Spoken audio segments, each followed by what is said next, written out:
what I realize now is our self-judgments become a self-fulfilling prophecy. So if you judge that you're stupid, well, what do you see in your life? Everything that shows you you're stupid. Right. Because our point of view creates our reality. Reality doesn't create our point of view. It's a point of view that we take that creates what shows up. So here I was 30 years old and I had experienced abuse. I had experienced people hating me just because I was alive. And I'm a seeker. I was going to weekend workshops. I was reading books. I was doing my tools. I was doing all my meditations and I was like, like if somebody said, do this, I would do it. And what was I looking for? I was looking for happiness. Oof, that was a tough time, Either my life changes or I'm out of here. And I went to my little calendar where I wrote down all my appointments and everything. And I put a big X and a square around it. And I was like, if my life doesn't change, I am out of here. Lluvia de luz sobre mi cuerpo, una energía multicolor me está llamando. Lluvia de luz me va encendiendo y en el silencio el dolor se va apagando. El pasado ya no importa. Seguramente sabes que tú puedes llegar a ser feliz, pero te encuentras constantemente luchando para lograr hacerlo. Nuestro invitado de hoy nos invita a explorar un enfoque completamente diferente, uno que puede llevarnos a reconocer y aprovechar nuestras habilidades y sabiduría para abrazar nuestra verdadera grandeza. Dain Heer es autor, conferencista y facilitador de conciencia y de cambio. Durante más de 20 años, ha invitado a personas de todas las culturas, países, edades y estratos sociales a abrazar su verdadera grandeza. Es co-creador de Access Consciousness, junto con su fundador Gary Douglas, y también es conocido por su proceso único de transformación energética llamado The Energetic Synthesis of Being. Autor de múltiples libros sobre relaciones, conciencia, dinero y ser tú mismo. Su obra más destacada es Being You, Changing the World. Hoy, Dain nos comparte un conjunto único de herramientas y procesos energéticos para liberarnos de conclusiones y juicios que nos mantienen atrapados en un ciclo sin elección ni cambio. Bienvenido a Caminos con Luz María Zetina, Dain Heer. En este mundo tan ajetreado en el que vivimos, encontrar herramientas que nos ayuden a seguir, pues encontrando o creando una mejor versión de nosotros mismos es indispensable. Es por ello que se desarrolla Access Consciousness, que es una serie de técnicas, de pasos, de herramientas, tanto muy prácticas como también dinámicas, que nos ofrecen un proceso que te permite tomar la decisión para facilitar tu día a día, para ser más consciente en la vida diaria y así poder eliminar las barreras que se van creando a lo largo de los años. Bueno, pues esta práctica ya se encuentra en 188 países y ha impactado a millones de personas. Y tenemos la suerte de que uno de los co-creadores, Dain Heer, esté aquí con nosotros en la Ciudad de México para enseñarnos, pues, de qué va esto que son las barras de Access. Y pues bienvenido a la Ciudad de México. Thank you so much for being here. Thank you for having me. It is a pleasure. It is a pleasure to have you and to start knowing you a little bit more. I know that you are a rock star around the world. Aw, thank you. But this is kind of new in Mexico, okay? So I want our community to know a little bit more about you. So where were you born? How was your path, looking for this amazing tool that you are practicing today? But obviously you are a seeker of consciousness and well-being and balance and just being a better human being. So can you tell us a little bit about your path? Absolutely. Thank you. And as you mentioned, I'm a seeker. Like I think a lot of us are. And for me, the seekers are people who have a sense that something different should be possible, and they're looking for how to create it. Well, me also. When I grew up, I grew up in a lot of poverty. I experienced a lot of abuse. And yet, even in the middle of being abused, I was like, it doesn't have to be this way. Here I was, a 6-year-old being beaten with belts. And I was like, it doesn't have to be this way. Why don't people understand this? And partially, I think, as a result of the abuse and the judgment I had experienced and all kinds of other things as we do growing up, I grew up knowing there should be possibilities, but in such a huge amount of judgment of myself for everything I was trying to create. And I didn't seem to be very successful at it. I did well in school. I ended up, and I grew up in Southern California, and I spent the early years of my life living in the ghetto in Southern California with my mom, single mom. And then later we moved to different places. I moved around a lot. And so I finally settled when I got into high school. And after high school, I had no idea what I wanted to do. And I ended up going to chiropractic school several years later after college. And I did it because I knew people who were creating miracles. Like somebody would go to their chiropractor and this person would transform their world. And I'm like, I want to do that. Which way, doing TBM or? It was TBM, it was AK, it was NET, anything with an acronym, and also these people were amazing healers.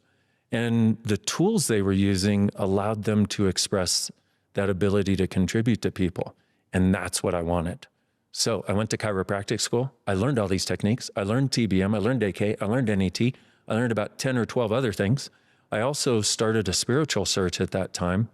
And I was so excited to get out there in the world and contribute to people.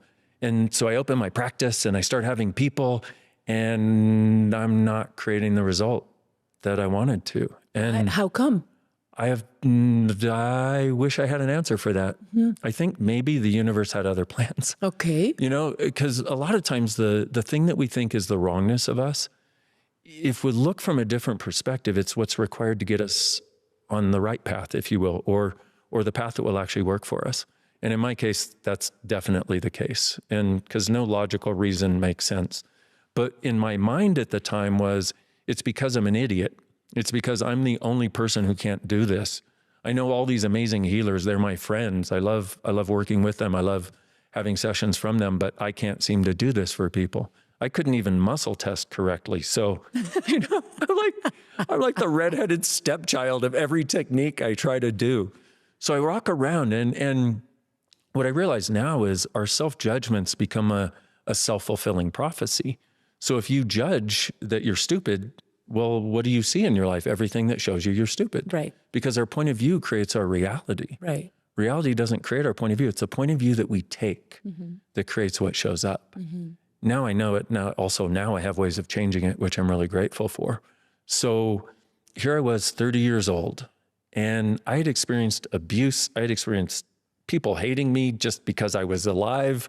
I had experienced all of these things, right? But I'd never given up hope.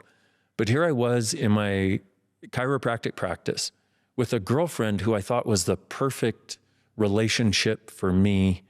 And I was waking up unhappy for the better part of 3 years.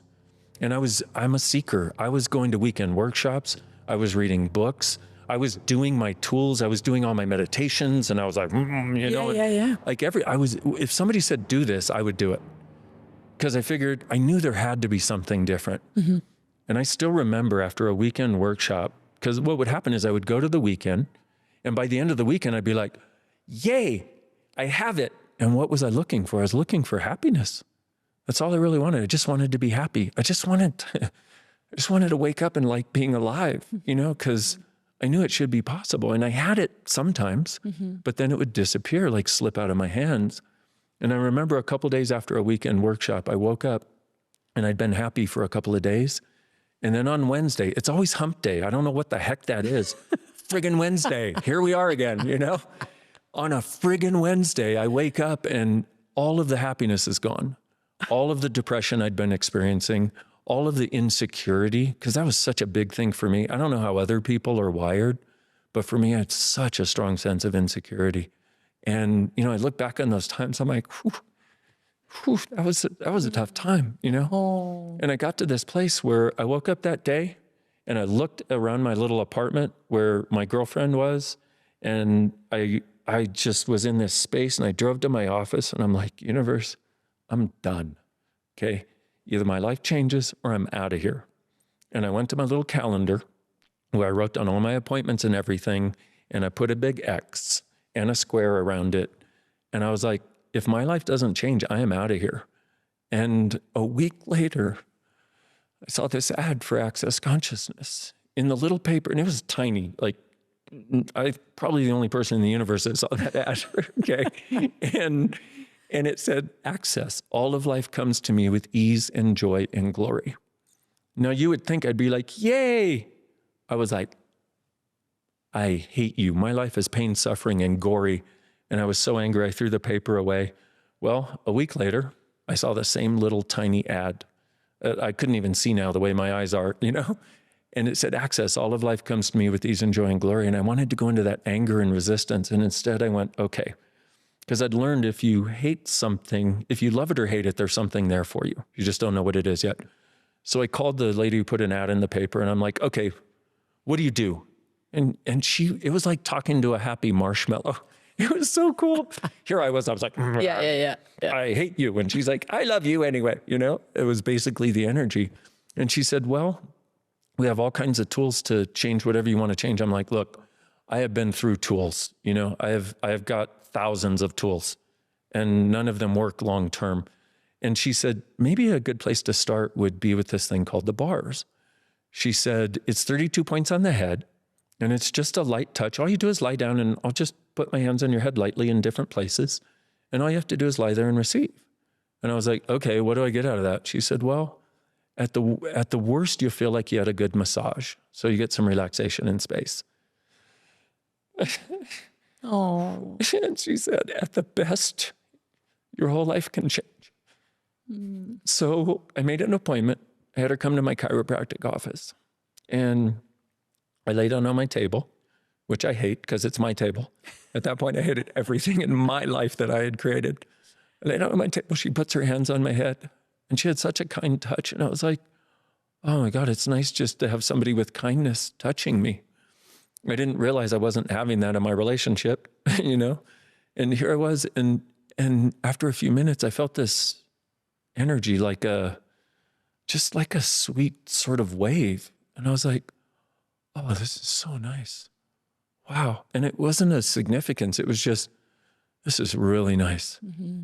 And I felt my body start to relax for the first time in a long time. Mm-hmm. Well, I get relaxed. And then a few minutes later, there's this wave of joy.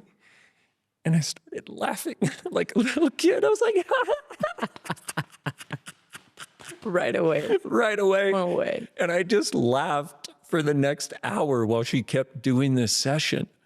I got up from the session that I had gone into depressed and suicidal with no sense of hope. It was the first time, see, I was 30 years old. It was the first time, no matter what I had experienced on that Wednesday, it was the first time in my life I had given up hope.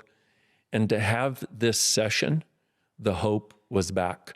Not only that, I was like, if it feels this way to be alive, I'm in. Oh. Not only that, I was like, oh my God, this is the way I've always wanted people to be able to feel. This is why I wanted to go be a chiropractor, so I could create this feeling in people's worlds, this sense that everything is possible. And now I get to. Oh, what a beautiful story. Wow, Dain, that's beautiful. Thank you. And you know what? Everybody that is listening can relate, okay? Because no human life is easy. True story. Right? And everybody is a seeker, even if they don't know it. Because everybody wants that joy, that happiness. They try things, they try relationships, they try just being adequate for everybody to love them. Yeah. They try I'm talking about human beings. It's not like they and I haven't done that or been there, right? But I guess we're so ashamed of who we are, or maybe our past and our story, which sometimes, most of the time, is suffering. Yeah. But I am so with you about knowing that we can create our reality and we can go beyond our story. And I guess in a couple of words, that's access consciousness. So we access the truth of what is. Exactly. In this huge divine intelligence. Right? So what I want to talk about now is us human beings are also very, we don't believe in magical things, right? We think that the hard way is the only way. So when you talk about just touching some points on your head, and that's going to make life better, it's like we're skeptic about it, right? We're like, wait, no, he's probably having something else. Well, me too. I had the same point of view. Right. I was like, are you kidding? Okay, let's try it. What do I have to lose? If it doesn't work, I'm out of here. Yes. You know? So I absolutely. Yeah, you also. I was the same way. Walked in Access Consciousness also with some guard. Absolutely. So I totally understand that. And, you know, it's funny that I'm out there saying, hey, this is possible, you know, because I know what it's like to not believe it is. And after having tried so many things, but what if it is possible? What do you have to lose for trying just to see? And also it's like, not everybody is going to have the result that I had. You'll have your own result because you're your own person. What you need. Yeah. You'll get whatever you do. And for some people, they'll be like, that didn't do anything. And it's like, cool, well, thanks for trying it. You know, it's interesting because as kids, we have this willingness to try anything and explore. Yes. And as we grow up, it's like we only want to do what we've decided are the right things or the perfect things. And I must choose perfectly. And that's such a space of judgment of us and everything we choose. We lose the adventure of being alive, you know? Yeah. We lose the joy of trying new things, even if they don't work out. I mean, the funny part is, if you try something new, it's like you come alive again. Yes. Even if it doesn't work out, you're like, well, that sucked, but at least I did it. Yeah, I'm more alive today for having chosen to do it, you know? When you were talking about chiropractic and all that career that you studied, something like clicked in my head, and it's one of those many techniques that you talked about. One is TBM.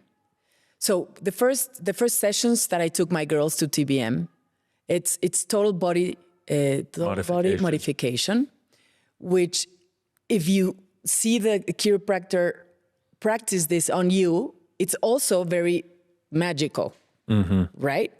But in a way it's not, because how he explained it to me was, okay, you are like a computer, okay? You are a software or a computer, and something kind of is not flowing in your perfect system. So if we touch some points in your nervous system or whatever, we're gonna unblock it, and you're gonna start feeling better.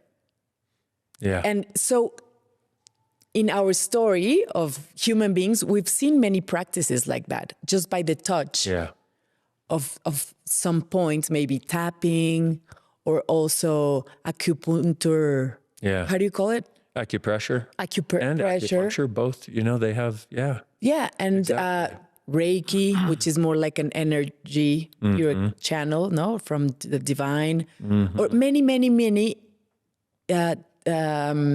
practices like that. So maybe access consciousness is sort of like that also, right? Yeah, but it's only it's only like touching some points in your head. Yeah. Well, that's the bars. And then we have all kinds of other things. The bars is an amazing place to start, though.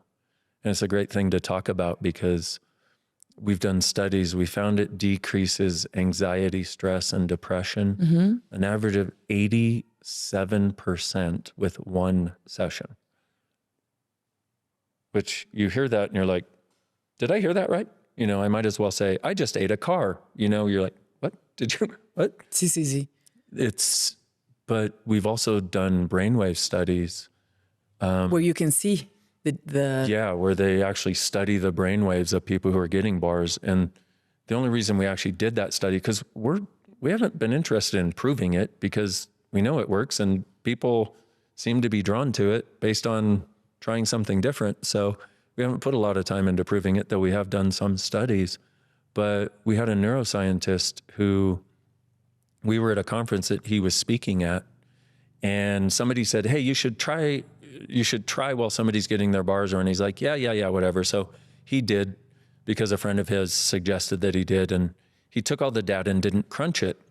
And he was going to present the next morning. He's like, well, let me find out what's here. So he got up at 5 a.m. to see what the stats showed.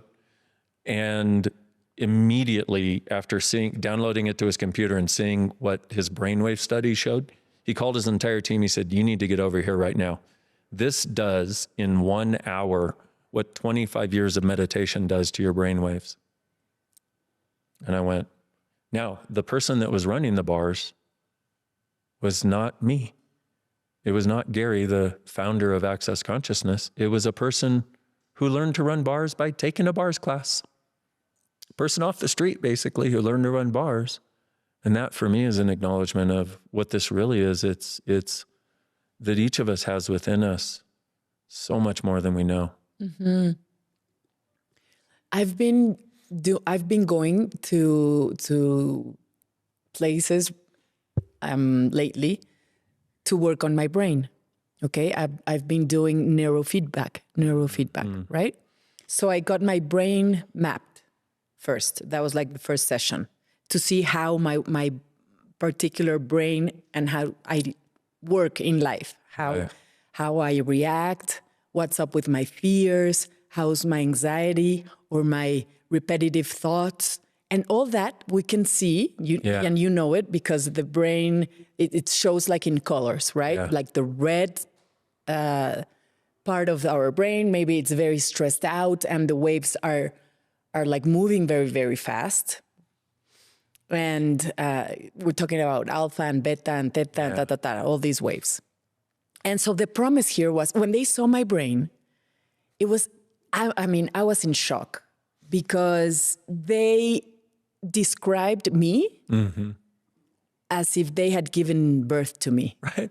It's like, what? I mean, they told me that I had TDA, ¿cómo se dice en inglés? TDA, TDA? ADHD, okay.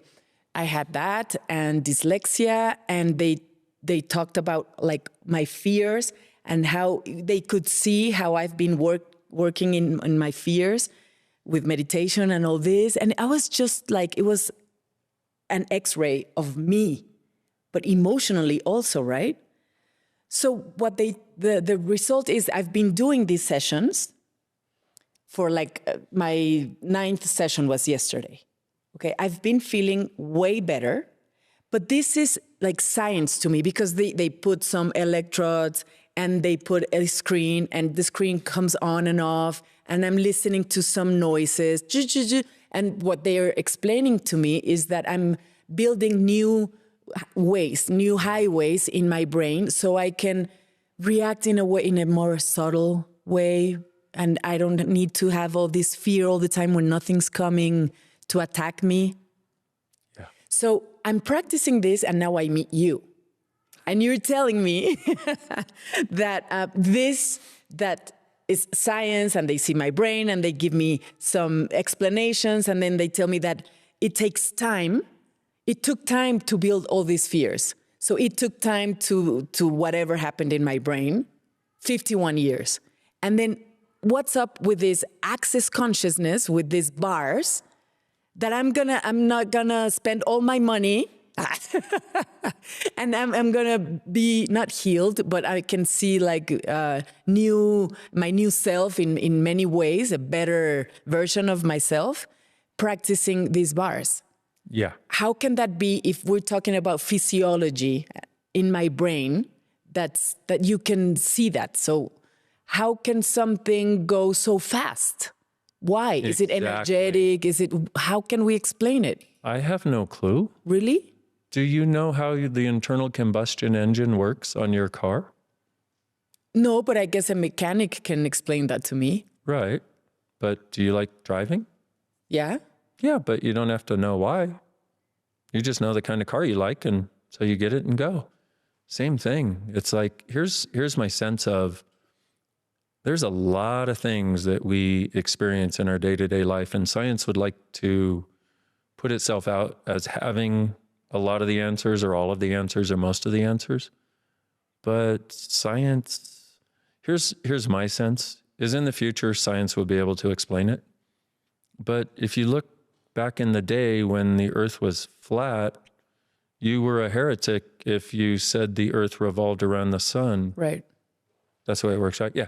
You know, because the idea was we are the center of the universe. The sun revolves around us. If you say anything else, well, now you're crazy. You're a heretic. You don't ignorant. Fit. Yeah. Yeah. And so, and I, by the way, I totally get it. I mean, I am the same way. I'm not somebody who goes, yeah, let me just, yeah, you know, like I want proof usually. Well, I got the proof when somebody put their hands on my head. That was all the proof I needed. And here's the other thing is so it's interesting because what you're talking about with the neurofeedback, I think it's brilliant. I'm so grateful it's available. And here's the thing, we allow ourselves there's this weird thing that we do where we don't want to be taken advantage of again. But the thing is, people are trying to take advantage of us all the time if we look from that place where they want our money for this. They're trying to say, oh, this will solve all your problems. This will fix this. I'm not saying this will solve anything. Mm-hmm. I'm saying here's a choice and a possibility. But when we go at it from a scientific perspective, we're like, oh, science says this. But are you aware that for pharmaceutical drugs, if it works on 9% of people, they call it a success? I'm sorry, that's science. And not knocking pharmaceuticals. If you need them, you need them. You know what I mean? I'm a firm believer in do whatever works for you.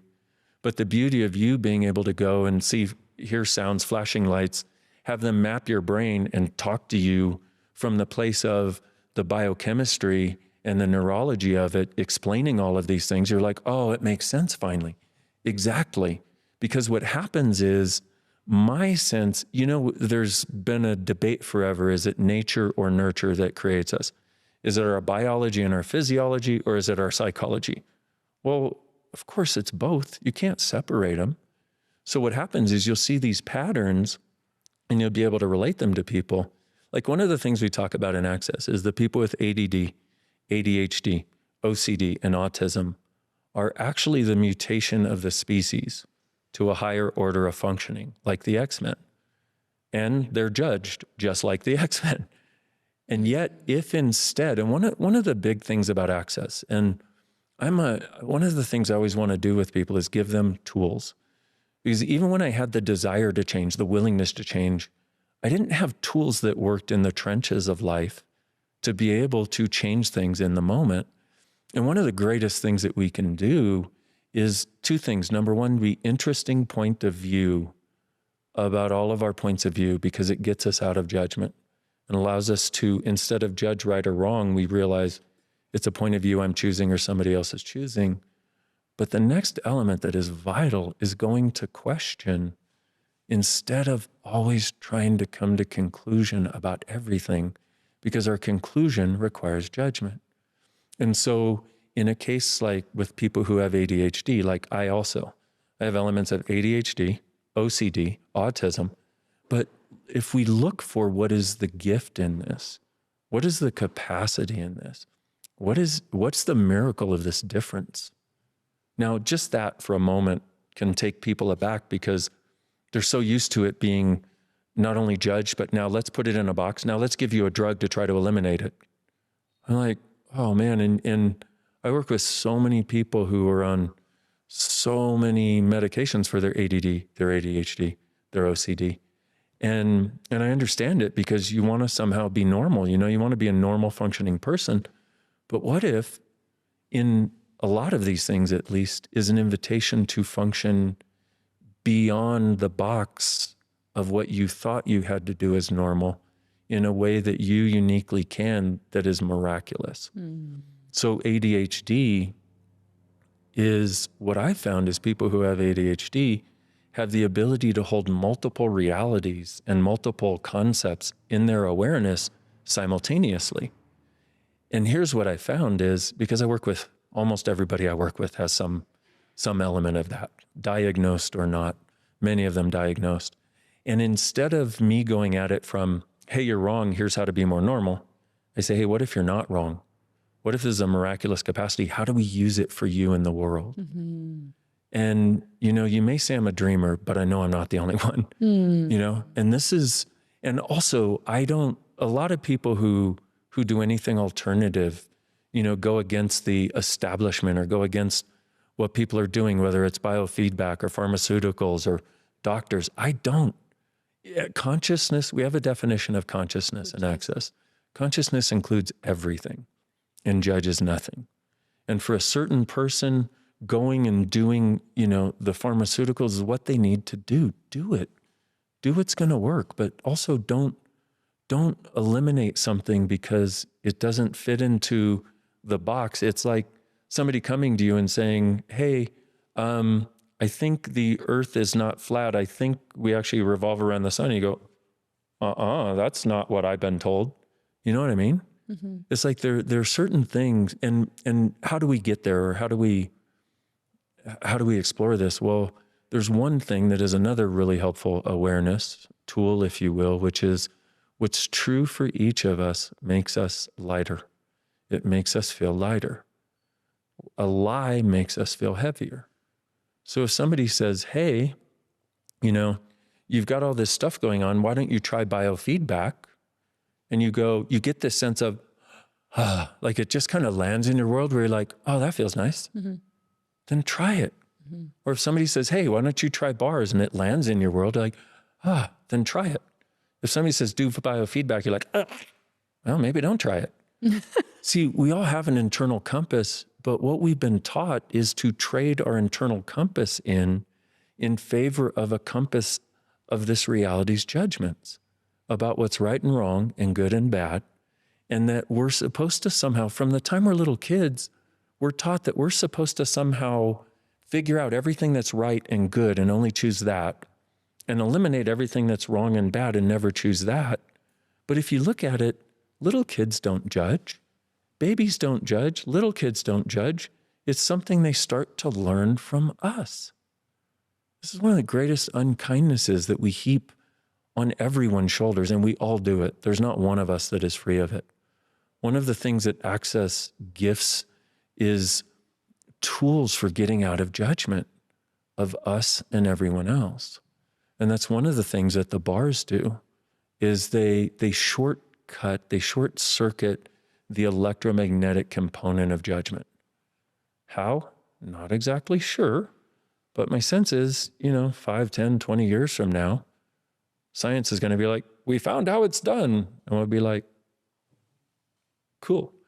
But I'm not willing to slow down because science hasn't proven it yet. It's everything that has truly been a difference in the world, whether it was psychology. Look at when psychology came in. Even up into 20 years ago, if you went to a psychologist, people are like, oh, you're. Even now, people going and getting some assistance with the mental stuff still has a bit of a stigma. And it had a lot more 20 years ago or 30 and 50 years ago. It's like, you're going to a witch doctor. What, like crazy? Why? Because the majority of the population hadn't caught up yet. So I'm willing to be weird. And the original meaning of weird was of spirit, fate, or destiny. And so when people tell you you're weird, tell them thank you. But for me, it's like, there's so many people who initially think that my job is to prove that this works. That's not my job at all. My job is to go, here's a green M&M. Would you like one? If you don't like M&Ms, good for you. Go have something else. Mm-hmm. Go have a piece of celery. I don't care. And this is where the not judgment comes in. Right. Because each of us actually knows. And if we would allow ourselves the freedom to follow that knowing, even if it doesn't match the bases of other people's realities, and even if it doesn't match everything that we've been brought up to believe we must choose. Like I have a really good friend, my best friend growing up, he became a dentist. He has hated every single moment in the dental office. Why did he become a dentist? Not the motorcycle racer he wanted to be that he was actually really good at, because his parents required it of him. And his parents had a lot of money, and they said, unless you become a dentist, we're cutting you off. And we can all relate to how that might be. You know, you have the security of this thing that, okay, you have this security of, if you do this, you'll be secure. And I know how it is, wanting that security, and I totally get it. And I don't begrudge anybody who makes that choice. No judgment here. And simultaneously, you are secure, but are you happy? And we live in a world in which is so interesting, because most people at this point don't even actually value being happy. They would sort of like it as sort of a thing, like if that could happen, like if my life showed up perfectly and I could have that, cool. But we've gotten over actively seeking happiness. What an interesting thing, because if you look at it, if we had a world, and it sounds so almost childlike when I say it, you know, because people are like, well, you can't just be happy. I'm like, actually you can. I'm living proof, and thousands, hundreds of thousands of people that I worked with are living proof that you actually can. And not only can you, but guess what? When you are, your life shows up better. In other words, and this is really weird, in other words, when you're happier, money shows up with more ease. The people you surround yourself with are more contributory. They like you more. Because when you're unhappy, you find people who are at the same level of unhappiness. Because we vibrate, you know, we vibrate like tuning forks together. And so the money will show up with ease. What you'd actually like to do, you can see it now because you're actually desiring happiness. Is so interesting. If we lived in a world of happy people, would we have the world of separation and war and hatred and people being mean, thinking that's their power? Or meanness? Our meanness is not our power. I know. Our kindness, our contribution, our joy. Mm-hmm. That's our greatness. You know, our gentleness with each other, our willingness to say, oh, I see you're having a terrible day. Come here, let me give you a hug. Mm-hmm. And let it all out. I know. We can be so much greater. And that's not a separation from our lives. That is actually being included in our lives. That's actually living instead of having a life. Yeah. Definitely. I connect with that. I feel you. I see you.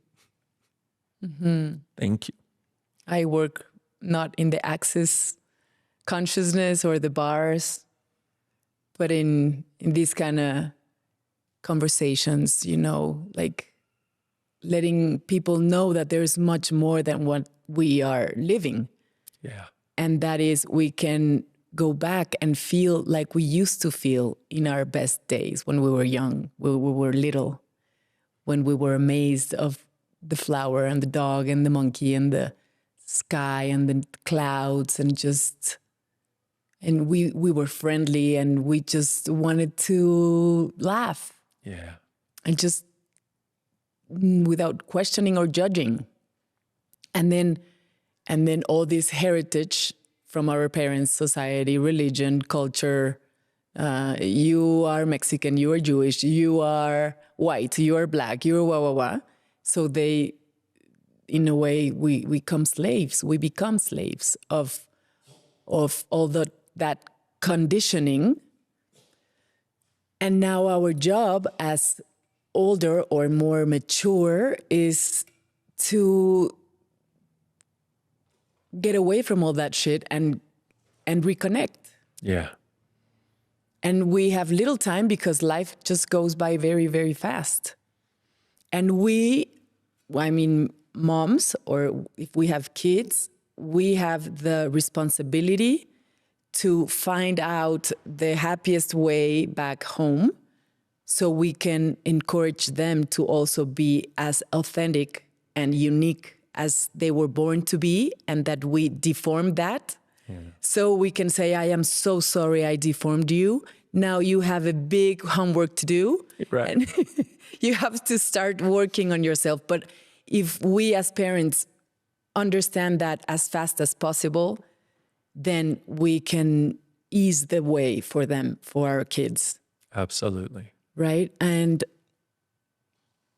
And that's all I have to say about that. Well, I am, what a beautiful conversation. And you know, when you said you're not doing access consciousness, or no, we each contribute the way we do, and you bringing so many of these things to light for people to choose. See, I don't care if anybody does access. I just want them to choose the path of happiness for them. Exactly. And we're all different. You know, we each require, you know, a little bit of this, maybe a lot of this, maybe a little bit of this. You know, and that's the gift of it. Yeah. That difference that we bring. Yeah, it's like, in a way, it's like nobody's a teacher of nobody. I mean, real spiritual teachers, they just show, it's a reflection of who you really are without so many lies. Yeah. So they reflect in a mirror of their consciousness who you really are, but you haven't remembered that yet. And I guess that I'm like just like putting out the tools, because there are many, so everybody can say, okay, I'm responsible for my unit and my unique life, and how am I going to make that better? Because it's not a responsibility for you, but also for all the people that are around you to make their life better, not impossible. Absolutely. Because people make life impossible for others. Absolutely. And we can see that in the political world and in all those like systems. Yeah. Okay, so if people are listening, I mean, I know they are, but they're curious about las barras de access consciousness, where do we start looking for that? I mean, how can we have a session on ourselves? Who's practicing that here in Mexico? Is it hard to get? I mean, do we have to fly to Europe or to you, or what's up with that? I mean, to get that tool for us. I love the idea of flying to Europe to get it. It sounds so so spectacular. You know? It's like, and for not for many. No, exactly. Oh no, there are many practitioners here in Mexico. Really? Yeah, a lot. And you can go to bars.accessconsciousness.com, or we'll have a better website available that we can post, I hope, because I'm the worst person to ask about where to find these. Okay.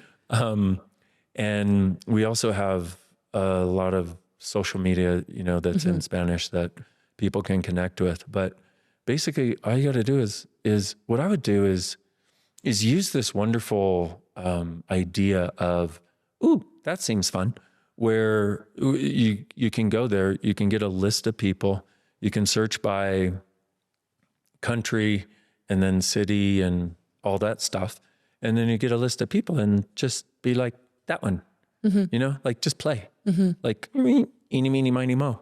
And each person sets the rate that they charge for doing the bars, and find someone that feels light for you, that where you kind of just feel like, oh, okay, this one, you know that knowing that we all have? Yeah. I have another question. Is it like something you do once, twice, and then you don't have to do it again? Or is it like a practice, like a meditation that, I mean, you can feel better when you meditate every day, but if you stop doing it, maybe the feeling stays in you because you're more present, right? But it takes practice to be mindful in your daily life. So my question is it something you have to practice forever to feel that result in you? Well, so a couple of things. One is, you know, I kind of liken it to working out. You know, if you go to the gym once, that was awesome, but you cannot go down the stairs the next day. You can't go down the stairs the next day. And if you only do it once, you know, you'll get something. But in actual, but this is different. It's more similar to the meditation example, I would say. But here's the weird part is I've had people who've come and done one bar session, and that's all they've ever done, and their entire life is different. I've had some people who come for a bar session like, wow, that is so different. And then they keep doing more and their life keeps getting more different. I would say the more you do, the more difference is available, the more access to a space of living that is a lot more like a happy kid with a nice bank account, I guess I would say, you know, like where it's like we're happy and we also have a sense of being able to create what we would like. So But along with everything else, like everybody, each person is so different. So I would say for me, I love to get bars once a week if I can. That's a thing that works for me really well. And for a lot of people, once a week, once every couple of weeks seems to work. Some people once a month, some people once every several months, and they're good. So it's kind of like finding your own groove.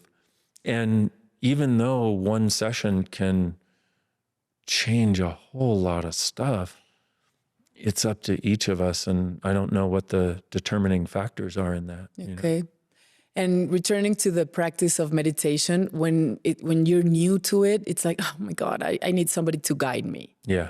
Right. And then you get the hint out of it, and then you start doing it by yourself. And then you don't even need music. You just need the silence. Yeah. So can you practice these bars on yourself? Absolutely. You can. Bars is not like in a meditation in that way at all. You receive a session. And so here's the thing. You can learn to run bars. We have a 1-day bars class. We wanted to make this as accessible to everybody as possible. So we have a 1-day bars class. During that class, you gift it twice, you receive it twice. You get shown where all the points are. So you're good enough to actually do it and practice it. And after that, you can go practice it on people, contribute this to your family. But also you can do your own. It's one of these things. One of the things that occurs with bars is it's one of the few places in our lives where all we have to do is receive. And so one of the things that opens up with bars is actual receiving, because the more you practice receiving, or the more you choose it, the more you're in the presence of it, the more it becomes a viable part of your world. Because most of us don't receive very often. We're trying to control everything. We're trying to go faster. We're trying to go harder. As if I go faster and harder and control more, then I'll have more and I'll be more and I'll be the person I always wanted. And this is like, receive, you beautiful creature. And so in the receiving, there's that. You can learn to do it if you want to do it in a day, and then practice it until you're good. And then you can go do it on people. But also you can do it on yourself. Which is really wonderful. One of the things I do, because I facilitate classes around the world a lot, so I've got a lot of people that I'm interacting with a lot, and I have the joyful experience of when people come to me, especially their first time, it's like, I have all of these problems. I have gathered all of my problems for you. Dr. Dain, solve my problems. And you have 500 people in a room who are like, we have brought our problems for you. I know you talk possibilities, but until we get through all of these, I don't think it's possible, And so the initial start of it is like, help, because I care so much about these people. I want them to go beyond the problem, right? Of course. And so one of the things I'll do is I'll run my own bars. And there's one right behind the ears. And you just kind of put your hands like this. You just you go like right behind your ear like this. And you go over a ridge, and then there'll be a little indentation there. And if people know, what's that? If they know anatomy, it's right around the mastoid. And you can just hold them there like this. And so a lot of times I'll just lie down in bed before a class, be like this for 15 or 20 minutes. And I'll be like, okay, I can do this. Let's go, And that empowers you. Yeah. What it does is to hold the space. Yeah. The next day for your students. Yeah. And it de-stresses, and it actually gives you a sense of space. So and it also, here's the interesting part, is it gives you the awareness that you get to be the space. It's because that idea of holding space is like, you can hold it or you can not hold it, you can drop it, but if you be it, it's always available to you. And so this, like with so many other of the things, because we have over 8,000 tools in Access, which people go, what? Don't worry, you don't need them all. You don't have to memorize them today. Yeah, you don't memorize them ever, actually, because they'll change by tomorrow, like a lot of them. Because we're always continuously looking for, how do we gift people more of them more quickly? How do we gift them the awareness they have choice? How do we gift them the awareness that the space that they're looking for is within them and is them? And so But it gives you the awareness that you actually are this. And then it's something that you can choose anytime. And it's part of that idea of everything exists and nothing is judged. You know, one of the, like, of course, as you would imagine, it's like I did a lot of spiritual techniques and tools and a lot of spiritual searching. And one of the things that became apparent to me with the people that I was learning it from is they were judging, there was a sense of possibilities, and then they were judging this is good and this is bad. They were judging colors. Like, these are right colors. Do not wear black. I wore black to a thing because I really liked the shirt one time, and this lady went, and I was like, what did I do? And I was like, what did I do? And she told a lady that I can't trust him because he's wearing black. And I was like, I thought we were here to be free. To be free. Right. And so here's the thing is a lot of us in our attempts to be free there's something that will have this beautiful promise and beautiful possibility. And then there'll be attached to it this structure that we feel duty bound to uphold, and we end up judging ourselves. And so this is about getting out of judgment of all of it. Mm-hmm. Everything is included. So just like 2 minutes before we say goodbye, how... I don't want to say goodbye. I know. You started out the conversation talking about how you suffered and struggled in your childhood and how you were beat up and that. So how did you manage to go beyond your story? And maybe those feelings that a lot of human beings keep inside, which is anger and resentment and all that. How can you go beyond that and give another lecture so you can be this open and heartful human being? I think first we need to acknowledge that the possibility exists. And I think what that takes is people like you that are here saying, hey, there are different possibilities. So we've got to recognize it's possible. If there are other people choosing it, so can we. You know, and to any degree that I can be an invitation for people to that, that's why I'm here. Let you know that, you know, you can change your stars. And I also have to say, I had a lot of happy moments during my childhood also. You know, it wasn't just constant abuse. There was just a lot of abuse too. So I want to point that out also, because I had some really wonderful people that I grew up with also. Mm-hmm. And I think actually that was part of what let me know that it's not all this. And if it is, then maybe I have a different choice available. And I think that's where we've got to get to, mm-hmm. is the awareness of no matter what it has been, no matter what lens we're looking through, we have a different choice. And then to ask the question, what's it going to take to change this? And even if you think that question is having no effect, you asking that question one time can start your life on a different course, because a question always empowers and opens up a different doorway of possibility. A conclusion or a judgment always gives us only the conclusion or the judgment that we've come up with, which is where most of us have been sitting most of our lives. And so something like, what else is possible? What's it going to take to change this? What would it take to change this with ease? And there's a mantra, we call it a mantra in Access, which is all of life comes to me with ease and joy and glory.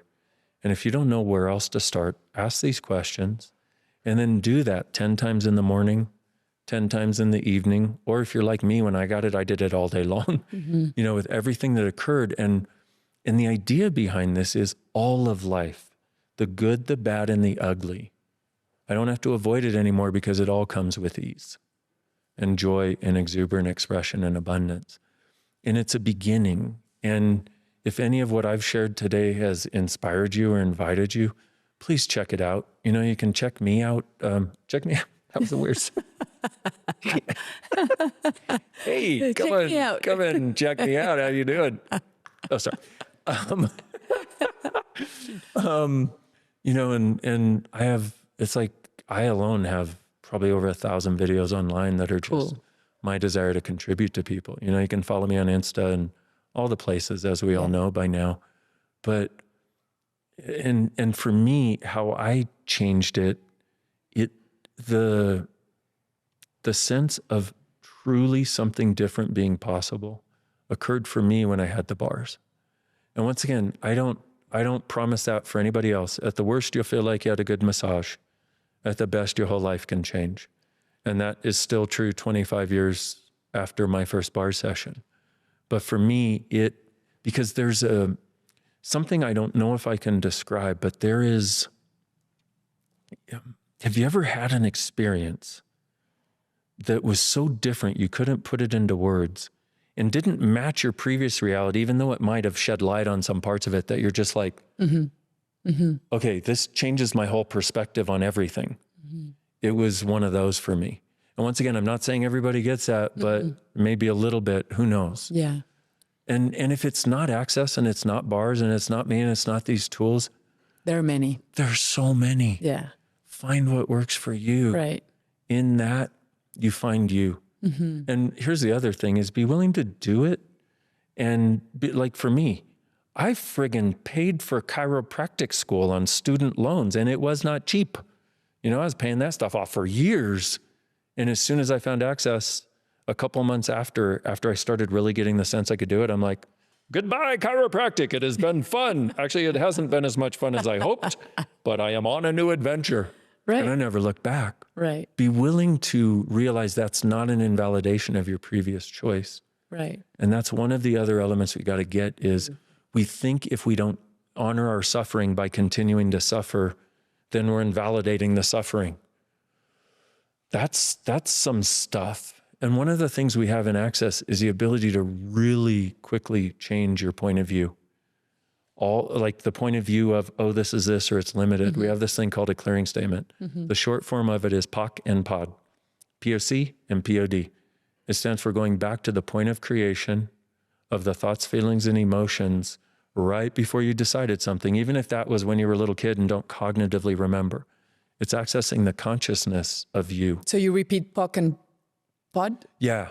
You know how, and there's a whole thing, it's actually right and wrong, good and bad, POC and POD, all 9, shorts, boys, povets, basies, and beyonds. I just said that to blow people's minds out there who are like, I already didn't understand you. And I'm like, that's okay, it gets better, trust me. There's many levels of not understanding me, trust me, as my mom told me. Anyway, I digress. And so you can use POC and POD. You know how people do cancel clear? Or they'll know they just chose something and they can feel it coming into their world and they're like, oh! POC and POD. Also, anything you've chosen from the past, POC and POD. And just try it. The worst that can happen, it takes a nanosecond to do, but it's based on the idea, like the room we're in, the walls look solid, right? But science tells us it's 99.99999% space. It's energy arranged in this way that we can only see the wall. Well, what if it's the same thing with the walls in our life? And so this thing I use every day with every session, every time I'm working on myself ever. And it's started to allow me and others to get to the bases, the basis of what's underlying the limitations and send them on their way, which gives a lot more space and a lot more ease. Thank you.